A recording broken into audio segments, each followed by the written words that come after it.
El día de ayer falleció el tío del hermano Fernando, tío Reinier. En la noche estuvimos allí en la vela compartiendo la palabra con mucha gente que estuvo allí presente a pedido de Fernando y doña Maru. Y justamente ahora vamos a leer el pasaje cuando el Señor es sepultado. Cuando uno está en una vela, ¿verdad? En un funeral, inevitablemente tiene que pensar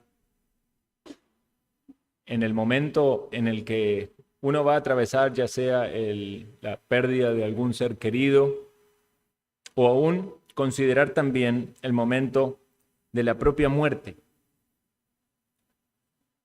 Dice la palabra que es mejor, ¿verdad?, ir al lugar donde hay, ¿verdad?, a la casa de un fallecido y no a una fiesta. Esto va a traer una mayor consideración para nuestra alma acerca de cuáles son las cosas vitales, claves que debemos entender en la vida.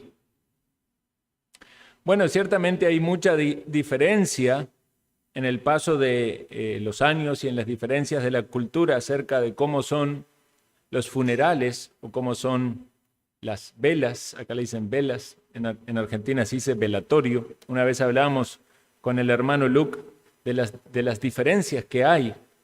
Cada cultura tiene su manera, su modo de llegar al momento donde se le da sepultura o entierro a sus seres queridos. Precisamente esa es la palabra, cuando leemos en la Biblia encontramos sepultura, no encontramos la palabra entierro, porque los judíos no enterraban, no los ponían bajo tierra, sino que generalmente buscaban una cueva o un espacio, ¿verdad?, donde sí era cercado, pero no eran sepultados, por lo menos en la mayoría de los casos.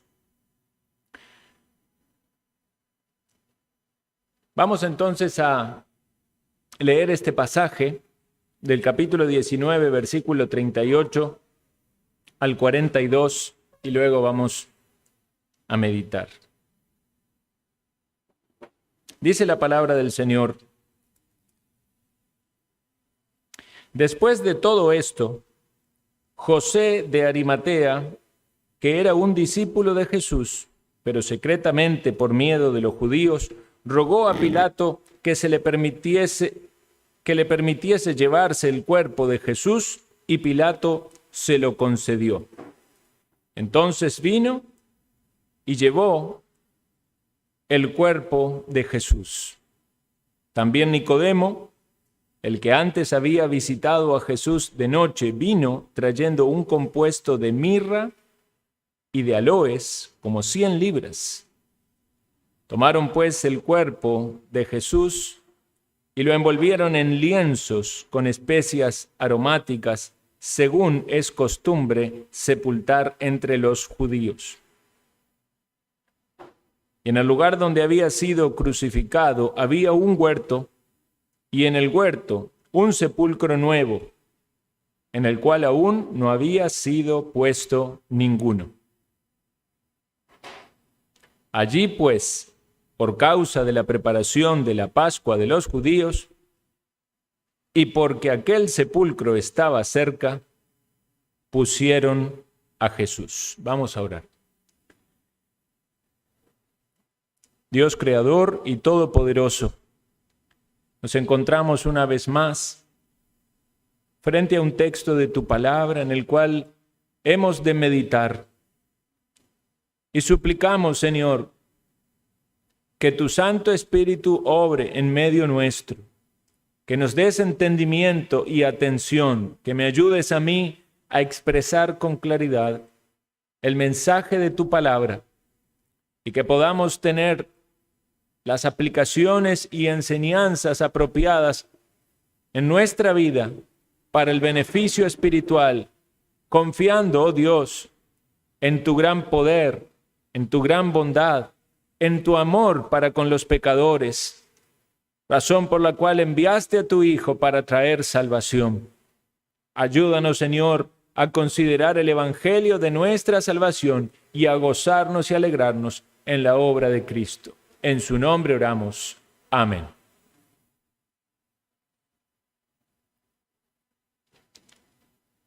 Cuando uno cita el credo apostólico,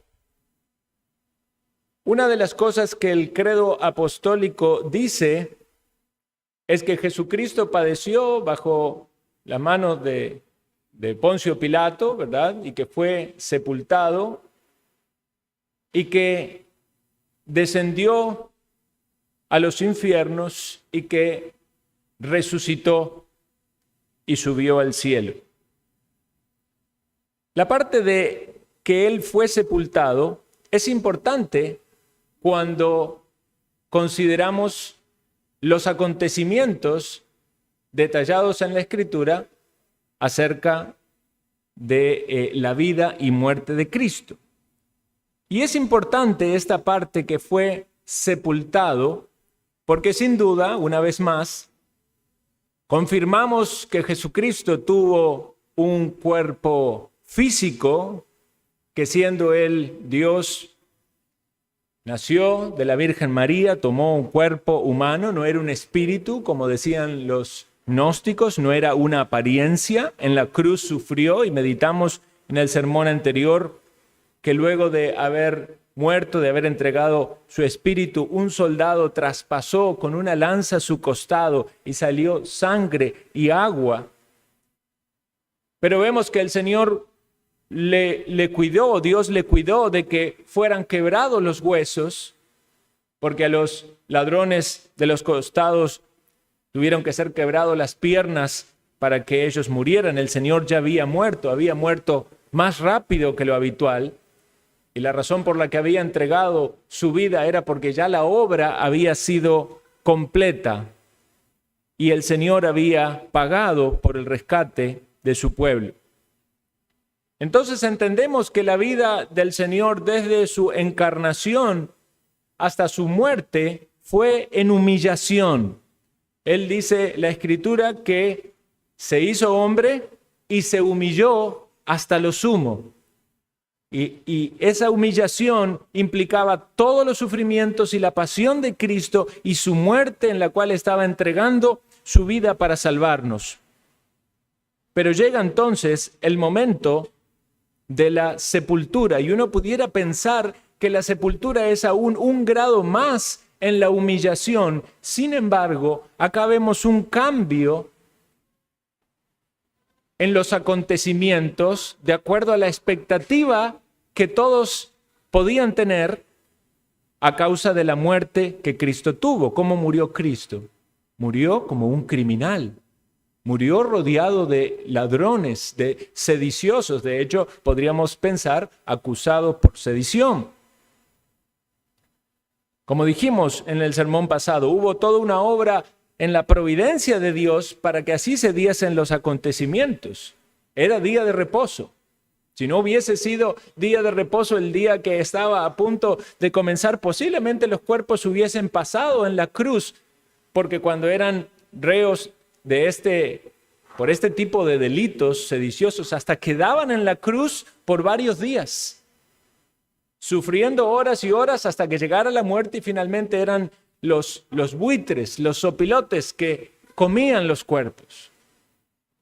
Pero el Señor en su providencia tenía todo determinado para que aconteciese lo que debía acontecer. El Señor, Dios había determinado que Jesucristo empezase a manifestar en él su exaltación aún desde antes de la resurrección. De algún modo, ya desde su sepultura.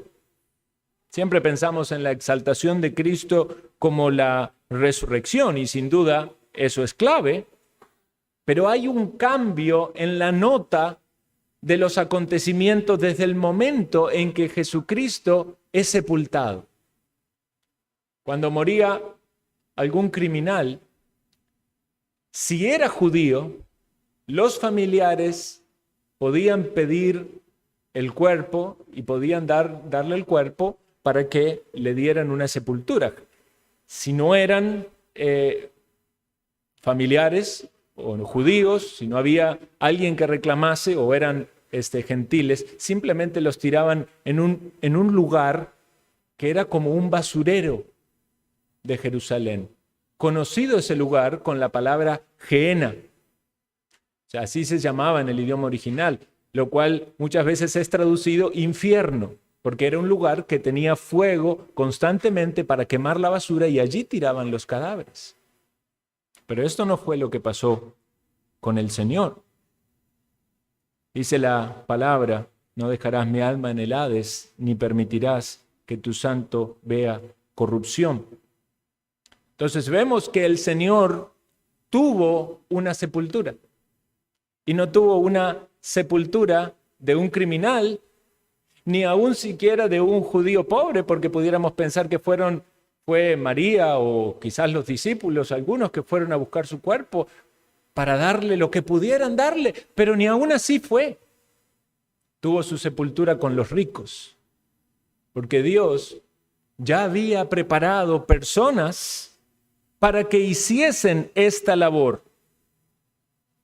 Y esa labor la realizaron 2 hombres en el texto que acabamos de leer y son allí mencionados: José de Arimatea y Nicodemo.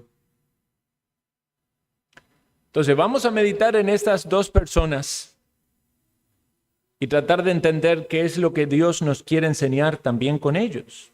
¿Quién era José de Arimatea? Bueno, se llamaba José, un nombre muy común entre los judíos. Podemos pensar el padre de Jesús en el sentido terrenal, el tutor era José, hijo de Jacob, y otros tantos José que aparecen en las Escrituras. Pero este hombre era una persona respetable, alguien reconocido entre los judíos de esa época. Nos dice Mateo capítulo 27, versículo 57, que era un hombre rico. También leemos en Lucas que era miembro del concilio, posiblemente miembro del Sanedrín. Y las Escrituras lo describen como un varón justo y bueno. Arimatea no es, como algunos piensan, el apellido, sino que es la ciudad de la cual proviene. José de esa ciudad, Arimatea, una ciudad de la cual se conoce muy poco, no hay certeza acerca de dónde estaba ni cuál es esa ciudad en la actualidad. Nos dice el texto que acabamos de leer que él era un discípulo del Señor. Después de todo esto, versículo 38, José de Arimatea, que era discípulo del Señor. El Evangelio de Juan y el Evangelio de Marcos los describe como alguien que esperaba el reino de Dios. Y ustedes saben que los judíos, basados en las profecías y en las enseñanzas del Antiguo Testamento y el anhelo de una justicia y de un reinado de Dios, esperaban y anhelaban que viniese el Mesías, el Rey prometido, aquel que iba a venir del linaje de David. Ciertamente Jesús es ese Rey prometido. Entonces entendemos que este hombre podía hacer las conexiones necesarias para entender el vínculo que había entre Jesús y el reino de Dios, alguien que esperaba el reino de Dios. Alguien podía decir, bueno, pero si esperaba que Jesús reinase, pero Jesús murió, falló, fracasó. Bueno, era un conflicto sin duda para muchos de los discípulos entender cómo Jesús, que había hablado de que era el rey y que iba a reinar, iba a cumplir con eso.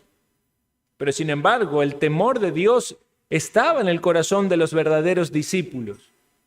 Y la devoción y el deseo de seguir a Cristo y honrar a Cristo en todo momento, aún cuando Él hubiese muerto, es lo que toma el corazón de esta persona para hacer lo que él va a hacer, que es darle sepultura. ¿Sería que alguno de ellos tuviese la expectativa de la resurrección de Cristo? Ciertamente no lo sabemos, pensamos que no.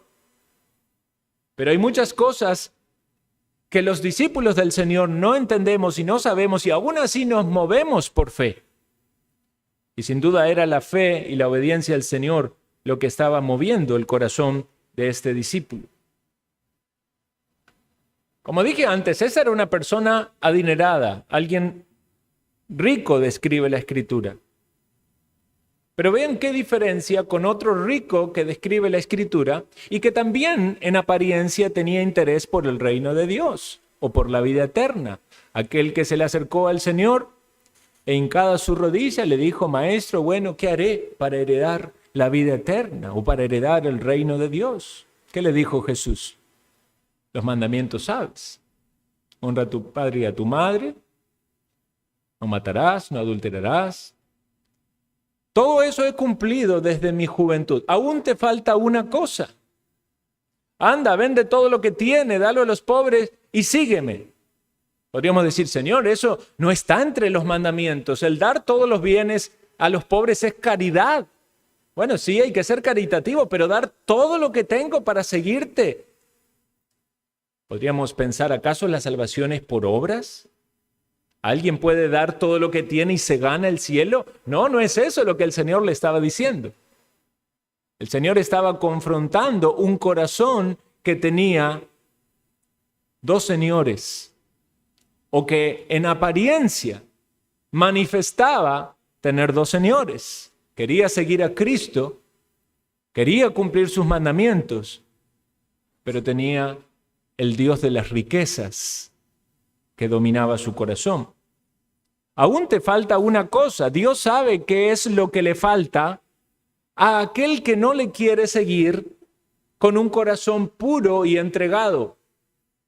Dios puede decirnos hoy: aún te falta una cosa, porque hay personas que están en su esfuerzo de acercamiento al Señor. Hasta pueden hablar con el Señor. Hasta pueden rendir la pleitesía de arrodillarse delante del Señor. Hasta pueden querer conocer la voluntad del Señor. Hasta pueden esforzarse en cumplir con los mandamientos del Señor. Pero es hasta el punto en el cual el Señor confronta el corazón y le dicen: ahí todavía hay un ídolo, hay un Dios que ocupa el lugar en el corazón, y que mientras tanto no renuncies a ese ídolo o a ese Dios, no puedes seguir a Dios. Tiene que haber un arrepentimiento genuino y sincero para poder ser discípulo de Cristo. Por eso Jesús, después de que este joven se va triste, y se va triste porque elige el dinero antes que Cristo, Jesús mira a los discípulos y le dice: ¿cuán difícil es que entre un rico en el reino de los cielos? ¿Qué estaba enseñando Jesús? ¿Que acaso los ricos no pueden ser salvos?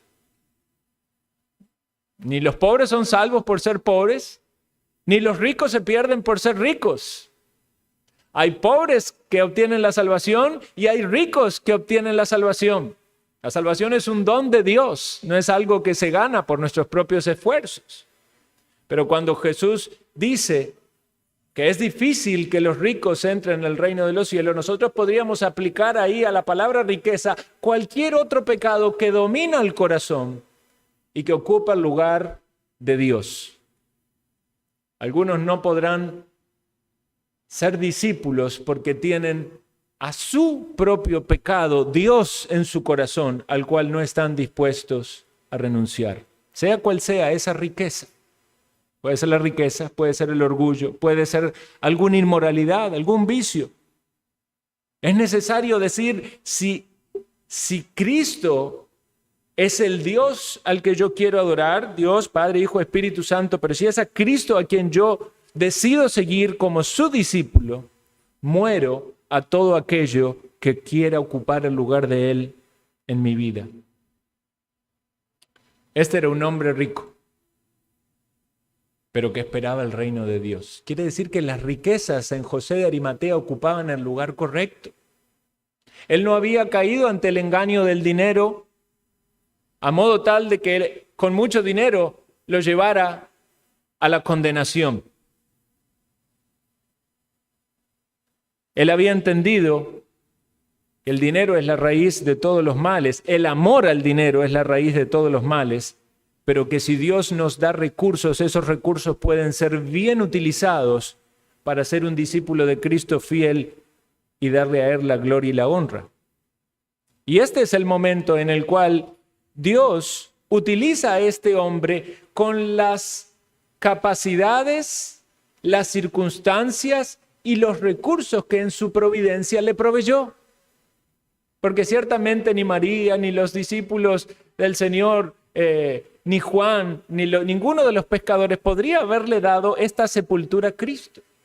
Pero Dios tenía allí un discípulo para el cual le proveyó recursos de antemano y los capacitó y lo puso en una posición en la cual le iba a utilizar de una manera que a él le podía utilizar.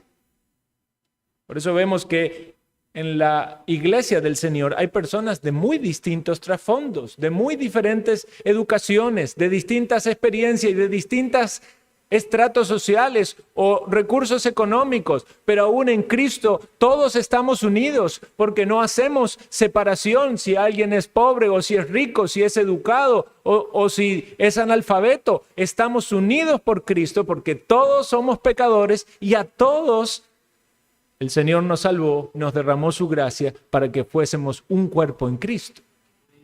Claro, si tenemos más y recibimos de gracia, somos más conscientes que debemos dar de gracia. Si a alguien Dios le bendice con conocimiento y con educación, no se mofa de aquel que no sabe ni leer ni escribir, sino más bien piensa cómo poder ayudarle. Y si tenemos recursos, queremos compartir con aquellos que tienen necesidad.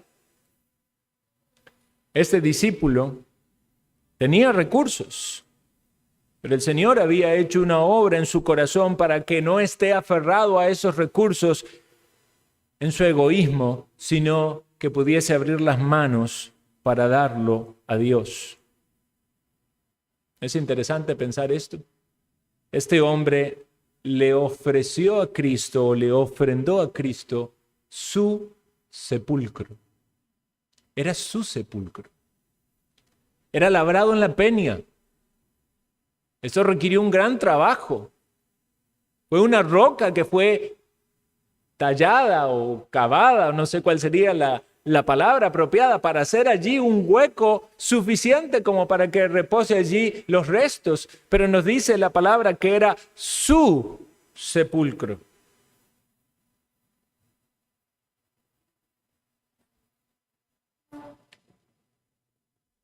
También nos dice el texto que era un discípulo secreto. Lo leyeron allí, versículo 38. José de Arimatea, que era discípulo de Jesús, pero secretamente por miedo de los judíos. Ah, no, pero este discípulo entonces es un discípulo secreto. ¿Será un discípulo secreto? Bueno, ¿acaso los discípulos no pasamos por miedos? ¿Acaso no hay temor muchas veces? ¿Acaso cuando vinimos a Cristo fuimos valientes inmediatamente para reconocer públicamente nuestra relación con Él? ¿O en algún momento tuvimos algún tipo de temor de cómo la gente podía reaccionar cuando dijéramos, yo sigo a Cristo? Hay muchas personas que luchan con esto, sobre todo aquellos que vienen a Cristo y están rodeados de una familia que no son creyentes. Tienen temor a que se burlen de que es un creyente ahora. Ahora este sigue a Cristo. Que le hagan bromas, que se mofen, ¿verdad? De que hagan ironías. Dependiendo de cuál sea el entorno o la situación puntual en la que está, va a haber mayor o menor presión. Y no era menor en el caso de él porque él era un miembro del Sanedrino, del concilio, como dice la Escritura, y porque ustedes recordarán que había una presión muy grande de los religiosos judíos en contra de Cristo y en contra de todo aquel que siguiese a Cristo. En Juan capítulo 12, versículo 42 dice, con todo esto, aún de los gobernantes, muchos creyeron en él, pero a causa de los fariseos no lo confesaban para no ser expulsados de la sinagoga. Si hay algo que era terrible para un judío, en el afecto por Dios relacionado con su propia religión, era ser expulsado de la sinagoga, era prácticamente ser declarado, ¿verdad? Un gentil, un publicano. Era una excomunión. Entonces muchos de ellos no querían separarse de la religión oficial, sin embargo entendían que Cristo era verdadero, era el Mesías, era el Señor, era el enviado, era el que predicaba la palabra de verdad, la palabra de esperanza. El Señor muchas veces tuvo que hablar con las multitudes o con los discípulos para enseñarles que ciertamente no hay que tener temor a los hombres, sino a Dios. Pero esta era una presión muy grande que en muchos casos los llevaba a los discípulos a mantener de algún modo secreto esa fe que era real en el corazón, pero que todavía no tenía la madurez suficiente como para poder enfrentar el entorno. Por eso el Señor, cuando les habla de la persecución, le dicen, amigos míos, no temáis a los que matan el cuerpo y después nada más pueden hacer. Muchos de ellos iban a enfrentar muerte. El Señor le pone las cosas sobre la balanza y le dice, vean, estos que matan el cuerpo no pueden hacer nada más. Pero tengan temor a aquel que se debe temer, a aquel que después de haber quitado la vida tiene poder de echar en el infierno. Sí, os digo, a ese temer. A Dios debe temer usted, mi amigo. Porque Dios no solo tiene poder de quitarle la vida físicamente, sino también de condenarle si usted no está a cuentas con él. Los discípulos podían enfrentar persecución y aún martirio, podían morir, pero si seguían a Cristo sabían que aún después de muertos iban a estar en la presencia de Dios, iban a gozar de vida eterna. El verdadero creyente pasa por momentos de debilidad, pero tiene un temor de Dios que inicialmente lo lleva a huir de la ira venidera, a huir del castigo que está preparado para todos los pecadores que no se arrepienten de sus pecados ni buscan al Salvador. Ese temor de Dios es más grande que el temor de los sufrimientos que podemos enfrentar en el mundo. Y aunque este era un discípulo secreto, José de Arimatea, en algún momento Dios hizo una obra en él para que ese temor fuese vencido, fuese sobrepuesto. Porque fue a Pilato a pedir el cuerpo del Señor. Ya no estaba más secreto. Después de toda la situación de tensiones que habían pasado con los judíos, ¿recuerdan ustedes? Crucifícale, pero él es justo, crucifícale, pero no ha hecho nada. Bueno, lo voy a crucificar. Pon el título Pilato, rey de los judíos. No pongas ese título. Lo que he puesto, he puesto. Tira y afloje, lo que Pilato quería, lo que ellos querían. Quiébrale las piernas. Bueno, que les quiebren las piernas. Ahora llega José de Arimatea. ¿Qué pensaría él? ¿Qué va a decir Pilato? ¿Me van a identificar como un discípulo de él? ¿Será que Pilato me rechace y no me dé el cuerpo? Todas esas turbulencias que hay en la mente cuando alguien quiere hacer algo, pero implica el temor como una de las emociones en juego. Cuando queremos hacer cosas para el Señor, hay temores, hay dudas, hay incertidumbres. Muchas veces ese temor es paralizante. No lo hago porque no hay posibilidad, no hay chance. No, ya Pilato ya no va a querer saber nada con los judíos. Él fue y pidió el cuerpo.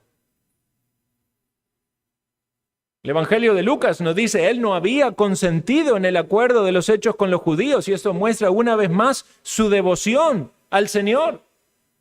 Él se había opuesto, quizás todavía en algún sentido Estaba secreto, pero ahora lo que hace ya es algo notorio. Es más, el Evangelio de Marcos dice que vino y entró osadamente a Pilato y pidió el cuerpo del Señor, con toda la valentía necesaria para hacer esta obra. No digamos entonces, hermanos, José de Arimatea, el discípulo secreto. Puede ser que nosotros también en algún momento no tuvimos la valentía para hablar de Cristo, que nos callamos la boca, que no fuimos lo suficientemente animados para hacer una obra por el Señor, por temor a los hombres. Él estaba ahora animado, dispuesto, valiente. Una evidencia de que es un discípulo del Señor. Y que pasamos por temores y por miedos, es cierto, porque aún Timoteo necesitó la exhortación de Pablo y también para todos nosotros. No te avergüences de dar testimonio de nuestro Señor, ni de mí, preso suyo, sino participa de las aflicciones por el Evangelio según el poder de Dios. Aquí podríamos tener entonces aplicaciones. ¿Se avergüenza usted de ser cristiano? ¿Es real su convicción de ser de Cristo? Porque muchos pueden ser discípulos secretos, pero quizás en el sentido de que voy a la iglesia y soy discípulo con los creyentes para verme un poco mejor, pero luego vivo en el mundo porque soy del mundo. Ese discípulo secreto es un discípulo falso. Pero si hay un discípulo verdadero del Señor y que está luchando allí con el temor, con identificarse en su entorno, con identificarse en su familia, pregúntese por qué esa lucha. ¿Qué es el temor a los hombres? ¿O es que todavía hay cosas en su vida que lo ponen en evidencia acerca de su falta de amor y devoción al Señor y usted pasaría a ser un objeto de burla? Entonces, considere que el seguir al Señor implica una entrega total. Y el Señor mismo provee los recursos necesarios para que seamos santificados. Pero quedarnos callados por temor a los hombres nunca va a ser una posición cómoda para un verdadero discípulo. El Espíritu de Dios va a mostrarle que usted no está bien ocultando lo más maravilloso que tiene. ¿Y cómo las personas conocerán al Salvador si usted no da testimonio? Quizás para eso Dios le puso ahí, en ese entorno hostil. Mardoqueo le dijo a Esther, quizás para eso llegaste al reino. ¿Te vas a identificar como una verdadera discípula del Señor, seguidora del Señor?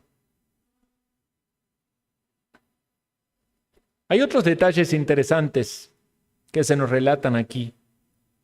Marcos nos dice que José compró una sábana y quitándolo lo envolvió en la sábana y lo puso en el sepulcro.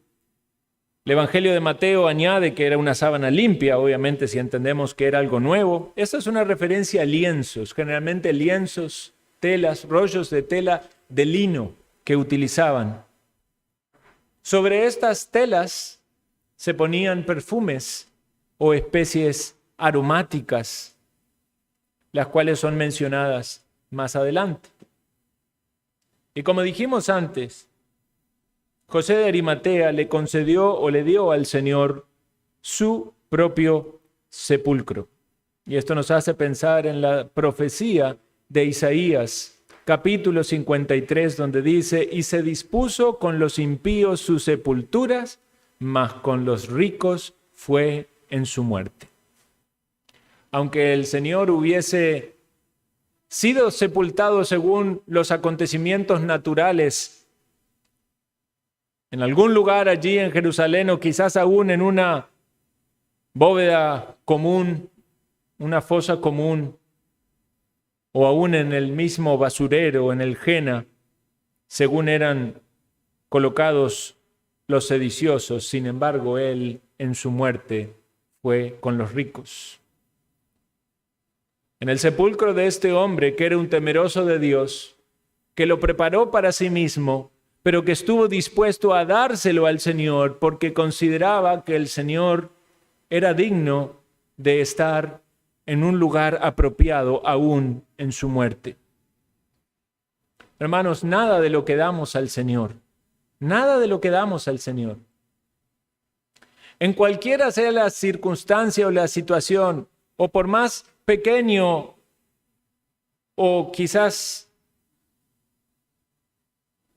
insignificante puede ser, si lo estamos dando al Señor con un corazón correcto, con la actitud correcta, con gratitud, de acuerdo a su palabra y para honrarle, el Señor lo recibe y lo toma y lo considera, es una ofrenda a Dios. ¿Qué es lo que podemos dar? Ya no hace falta darle un sepulcro. Ya el Señor resucitó. ¿Qué es lo que tenemos para darle? Alguien dirá, bueno, sí tenemos que dar de nuestras ofrendas materiales. Sí, es cierto, damos de lo que el Señor nos ha provisto, pero ¿es eso solamente lo que podemos dar? ¿Cuántas cosas hay en nuestra vida que son valiosas y que el Señor las puede utilizar y para eso nos ha capacitado, nos ha dado las circunstancias, nos ha colocado de manera estratégica para que así nos demos al Señor? Dar nuestro tiempo, dar nuestros dones, dar nuestros talentos, dar nuestro servicio.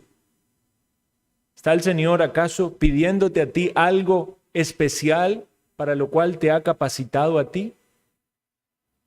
Estos dos hombres que mencionamos de algún modo fueron preparados para este servicio. Y mi pregunta entonces es, ¿para qué te ha preparado el Señor a ti? Puede que el Señor quiera utilizarte de una manera especial o singular. Y no para tu propia gloria o tu propia jactancia, sino para que tú seas ese instrumento de Dios haciendo esas buenas obras que Él preparó de antemano para que anduviésemos en ella. No fue solo José de Arimatea, sino también este otro hombre llamado Nicodemo. Y Nicodemo es muy conocido por Juan capítulo 3, que en su momento lo mencionamos. Este hombre religioso en Israel, sin duda también miembro del Sanedrín, un fariseo, que se acercó al Señor y nos quedamos quizás un poco con la duda para decirle qué, porque antes que pudiera decir algo, escuchó las palabras del Señor: si no naces de nuevo, no puedes ver el reino de Dios. Si no naces de nuevo, no puedes entrar en el reino de Dios. Lo único que pudo decir Nicodemo antes de eso es: sabemos que vienes de Dios. Sabemos que eres maestro. Un momento, Nicodemo, un momento. Quizás tienes muchas cosas para decir. Voy a ir al punto inicial. Necesitas nacer de nuevo. Y este era un golpe al orgullo para alguien religioso, conocedor, maestro en Israel. Muchas veces el Señor puede hablar así con personas que piensan que ya saben suficiente. Ya tienen conocimiento suficiente de Dios. Y si usted se pone a hablar un poquito, enseguida están enseñando de lo que creen que ellos saben. Hay un montón de maestros. Hay maestros en todos los campos. Usted habla con la gente y todos saben de política, todos saben de economía, todos saben de fútbol y están todos los que saben de religión. ¿Usted va a la iglesia? No, no voy a ninguna iglesia. Ah, pero sin embargo es un maestro en la religión. ¿Usted lee la Biblia? No, yo no leo la Biblia. Ah, pero déjele un poquito hablar y le va a explicar cómo es la religión verdadera. El Señor no le da chance a Nicodemo. Lo frena. En Argentina dicen, le para el carro. Le paró el carro de una. Y le dice, si no naces de nuevo, ese es el inicio, Nicodemo, si no naces de nuevo, no puedes ni ver el reino de Dios, ni entrar en el reino de Dios, porque lo que es nacido de la carne, carne es, y lo que es nacido del Espíritu, Espíritu es, y el Espíritu sopla como Él quiere, como el viento, de donde Él quiere va, y así hace la obra. El nuevo nacimiento es un gran misterio. En muchos aspectos, No podemos explicar muchas cosas, pero podemos decir lo que la palabra dice. ¿Y qué nos dice la palabra? Que es una obra de Dios. Porque somos nacidos del Espíritu de Dios, que obra como Él quiere y que usa sin duda la palabra porque está relacionado al entendimiento del Evangelio, de lo que Cristo hizo en la cruz en favor de los pecadores. Ese es el mensaje de salvación. El mensaje que compartió el Señor, el mensaje que predicaron los apóstoles, el Evangelio, las buenas nuevas. Las buenas nuevas de que Cristo murió por los pecadores. Decía el apóstol Pablo, de los cuales yo soy el primero, pero debe ser el sentimiento de cada uno de nosotros. Él murió por mí, personalizado, murió por mí. ¿Usted cree que Cristo murió por usted? De manera personal, que cuando estaba allí en la cruz, Él estaba en el lugar que usted y yo merecíamos. Pero es más, si usted y yo hubiésemos estado en la cruz, no hubiese sido castigo suficiente para todos nuestros pecados. Aún después de muerto tendríamos que haber estado en el infierno toda la eternidad. Cristo no fue condenado. Él sufrió la condena que era nuestra. Él sufrió el castigo que nosotros merecíamos. Él cargó nuestros pecados, dice la Escritura, sobre sus espaldas. Jehová cargó en Él el pecado de todos nosotros. Por su llaga fuimos nosotros curados. Pero todo inicia con el nuevo nacimiento. Cuando una persona dice, yo entiendo lo que Cristo hizo, ahora lo entiendo, Él murió por mí y se abraza a Cristo con la fe, eso es porque primero Dios hizo una obra en su corazón y le hizo nacer de nuevo. Le dio vida espiritual, le da luz y discernimiento de la verdad de Dios y entiende que la palabra predicada no es palabra de hombres, es Dios hablando al corazón y hay fe genuina en el corazón y hay un arrepentimiento genuino y hay una devoción por Cristo que nos puede ser explicada con términos naturales. No es convencimiento intelectual. No son pasos para hacerse un discípulo de Cristo en el sentido técnico religioso. No es el cumplimiento de los sacramentos que se bautiza, la comunión y el... No, es fe en Cristo, es fe en aquel que puede justificarle, es abrazarse en la convicción de que Él cargó su pecado y usted cree que lo hizo por usted para ponerle en una relación pacífica con Dios el Padre. Ese es Nicodemo. Pasó mucho tiempo. Quizás 3 años, un poco menos, desde el primer encuentro del Señor hasta este momento. Pero vean qué interesante, la palabra sembrada en el corazón de Nicodemo. Yo pienso que esta es una gran evidencia de que él también era un discípulo del Señor. No como cualquier otro, ¿verdad?, de los judíos que más bien hicieron todo lo posible para que el Señor sea condenado y sufra. La semilla de la palabra sembrada produjo fruto. Alegrémonos y pensemos cuando las personas vienen y escuchan la palabra. Quizás pase mucho tiempo, pero la semilla del Evangelio, el poder de la palabra en el momento en que Dios quiere, en esta obra sobrenatural de Dios, en su momento va a germinar y va a producir fruto. Y esa es nuestra responsabilidad como el sembrador, sembrar la semilla. Y es sembrada desde el púlpito, pero también es sembrada en manera personal. Cuando hablamos con las personas, cuando les preguntamos acerca de estos temas que debemos hablar.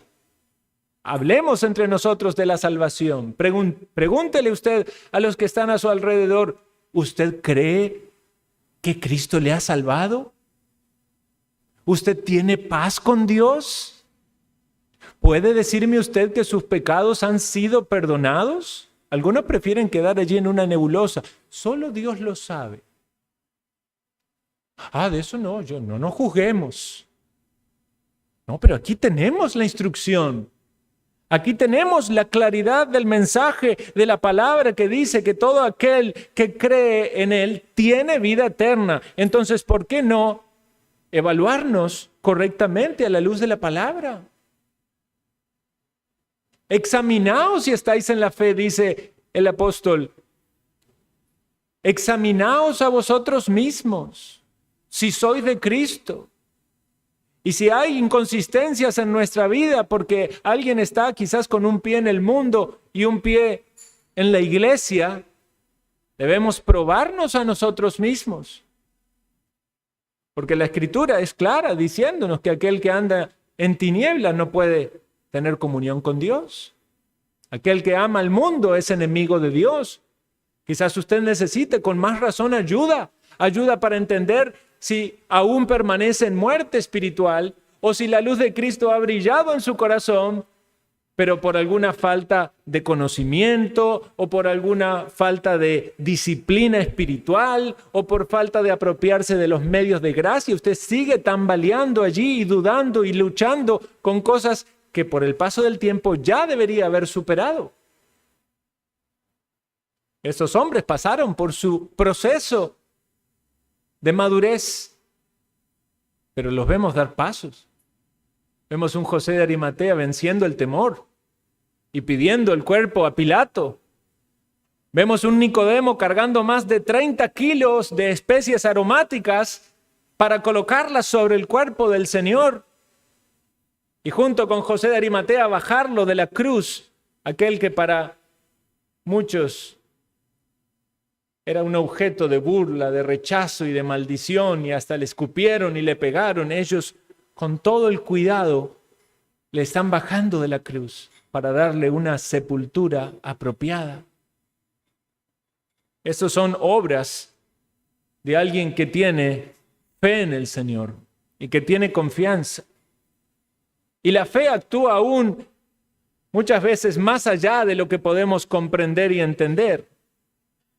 Porque para muchos la muerte fue la sentencia final de que Cristo era falso y ya no había ninguna esperanza. Pero ellos, como discípulos de Cristo, siguen al Señor aún en su muerte, siéndole obedientes aún en la muerte de Cristo, por la guía del Espíritu Santo en su vida. ¿Recuerdan ustedes aquella mujer que ungió al Señor con perfume? Bueno, ciertamente fueron dos mujeres, pero en Juan 12 se nos relata de María, que derramó un perfume de nardo puro sobre el Señor. Y algunos dijeron, ¿por qué tanto desperdicio? Que debía ser dado a los pobres. Bueno, Judas era, porque él era ladrón y no quería que se pierda el dinero que él podía luego robar. Sin embargo, Jesús dijo que esa mujer había hecho algo especial porque lo había preparado para la sepultura. Ciertamente ninguno de los más allegados o cercanos a Cristo, ni aún de su propia familia, tuvieron la oportunidad de colocar los ungüentos, excepto Nicodemo. No imaginaríamos a Nicodemo en Juan capítulo 3 haciendo esto, pero el Señor puso en el corazón de él entregar esta ofrenda a Nicodemo. María le preparó para la muerte antes, lo ungió antes, como si en el corazón de María estuviese ese entendimiento: yo no voy a esperar a que él muera, yo lo voy a hacer ahora. Yo voy a dar de lo más valioso que tengo y lo voy a entregar ahora para que él sea reverenciado, honrado y para que perciba de mí toda la devoción y dedicación. Pero Nicodemo fue usado por Dios en el momento de la muerte. Todas estas especias que se mencionan aquí en el capítulo 19, la mirra, podemos recordar algo que también le fue entregado en su nacimiento como ofrenda, y estos aloes que se colocaban sobre los lienzos, se hacían ungüento y se colocaba sobre los lienzos, era precisamente para que el proceso de descomposición de los cuerpos, que evidentemente largan olores, no, fuese mezclado con estas especies aromáticas y no generase un olor tan repugnante. Entonces, esta era una costumbre que tenían los judíos y demostraba también el amor y el afecto y la dedicación a aquellos seres queridos que habían fallecido. Nicodemo fue quien hizo esta buena obra y sin duda también se dispuso con sus recursos para comprar esto, lo cual implicó también una gran suma de dinero. Finalmente nos dice la Escritura que fue colocado en este lugar y era un lugar también providencial, porque entendemos que el Señor murió el día viernes. Tiene que haber sido aproximadamente después de las 3 de la tarde y antes de que decline el sol, porque comenzaba el día de reposo. Aquí nos es mencionado una vez más que a causa de la preparación de la Pascua, y también dice porque aquel sepulcro estaba cerca, en un sepulcro que estaba cerca del lugar donde el Señor había sido crucificado en un monte, como leímos, el monte de la calavera. Y en ese monte había un huerto, y en ese huerto había un sepulcro, y este sepulcro era el sepulcro de José de Arimatea, y estos dos hombres fueron y colocaron allí al Señor. De algún modo comenzaba la exaltación de Cristo. De algún modo comenzaba la exaltación de Cristo. Podemos pensar todavía entonces el sepulcro que es más humillación. No, ya comenzaba la exaltación de Cristo, porque tuvo una sepultura con bienes materiales apropiados, porque tuvo los ungüentos de alguien que manifestó un gran aprecio. Y allí reposó entonces el cuerpo del Señor.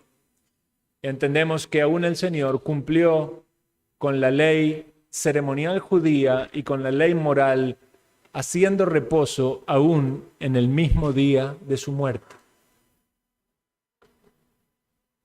Y sabemos entonces que el primer día de la semana el Señor se levantó y resucitó. Quisiera hacer una mención más a algo que sin duda en un pasaje como este viene a nuestra mente. La pregunta sería, si el cuerpo del Señor estaba allí, ¿dónde estaba el alma del Señor? Como dije al inicio, el credo apostólico dice, descendió a los infiernos. Cuando leemos el credo apostólico, en el cual estamos bastante de acuerdo, en una parte dice que luego que murió y fue sepultado, descendió a los infiernos. ¿Qué quiere decir esto de que descendió a los infiernos? ¿Cuál era el entendimiento? ¿Ciertamente fue Cristo al infierno? La Iglesia Católica Romana sostiene también de que fue a liberar a aquellos que habían estado cautivos en lo que se conoce como el limbo y que les sacó de allí en su muerte. Pasaje que a veces puede también traer conflictos sobre este tema, un tema de mucho debate, es 1 de Pedro 3, 18, 20, donde dice que fue a predicar a los espíritus encarcelados. Pero el entendimiento de eso nos haría pensar de que la obra redentora todavía no había sido consumada. Sin embargo, recordamos que el Señor, cuando murió en la cruz, dijo que su obra había sido completa. Calvino, el famoso reformador, dice que esta frase descendió a los infiernos debería ser colocada justo antes de la frase fue sepultado. Y precisamente el entendimiento es que Cristo padeció los infiernos o el castigo del infierno estando en la cruz. Ese es el entendimiento de la ira de Dios, de soportar la ira de Dios. Cuando el Señor dijo consumado es, Entendemos que estaba allí implícita su muerte, pero que no era necesario ninguna obra más. Pero creo que hay algo que es bastante certero a la hora de pensar acerca del alma del Señor, y es la conversación que tuvo con el ladrón que estaba al lado de él en la cruz.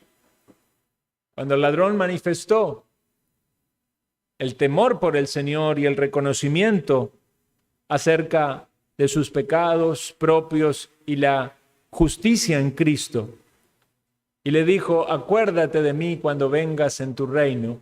El Señor no le dijo que se iba a acordar de él cuando venga en el reino, sino que la respuesta fue: hoy estarás conmigo en el paraíso. Entonces sabemos, hermanos, que el cuerpo de Cristo reposó en la tumba. Entendemos que es algo complejo porque no podemos separar la humanidad y la divinidad de Cristo. Sin embargo, sabemos que Dios no muere. Pero entonces el alma del Señor estuvo en el paraíso, estuvo en un lugar de paz y de descanso hasta el momento de la resurrección. Y sin duda, cuando hablemos de la resurrección, vamos a hablar de una de las doctrinas más importantes también para nosotros en nuestra fe cristiana. Por eso, una vez más, meditamos en lo que dice el Salmo 16:10, porque no dejarás mi alma en el Seol, ni permitirás que tu santo vea corrupción. Finalizo entonces haciendo un pequeño resumen de lo que acabamos de ver. Dos hombres a los cuales el Señor capacitó y utilizó de una manera especial. Piensa cómo quiere el Señor utilizarte a ti. Piensa acerca de los recursos que Dios te ha provisto y cómo puedes colocarlos al servicio del Señor.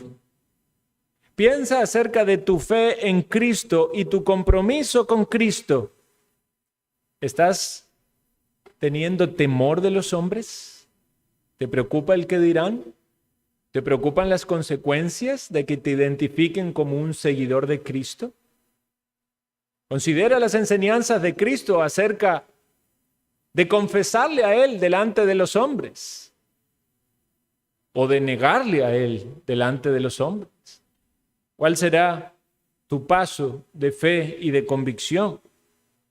¿Te avergonzarás del Evangelio o compartirás el Evangelio a los que Dios pone a tu alrededor? Por último, si tú estás acercándote quizás a Cristo, pero tu bagaje es de tu entendimiento individual o tu religión personal, recuerda el punto inicial. Es necesario nacer de nuevo, porque si no naces de nuevo, no habrá ninguna comprensión apropiada acerca de lo que significó la muerte de Cristo y la muerte de Cristo para salvar a los pecadores. Quiere el Señor poner fe en tu corazón. Oremos.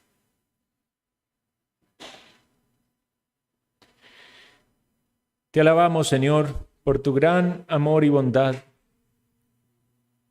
por las grandezas de tu palabra en las cuales vemos tu providencia maravillosa, utilizando a estos hombres de una manera tan especial, proveyendo todo lo necesario para ellos, en especial un corazón dispuesto a adorarte.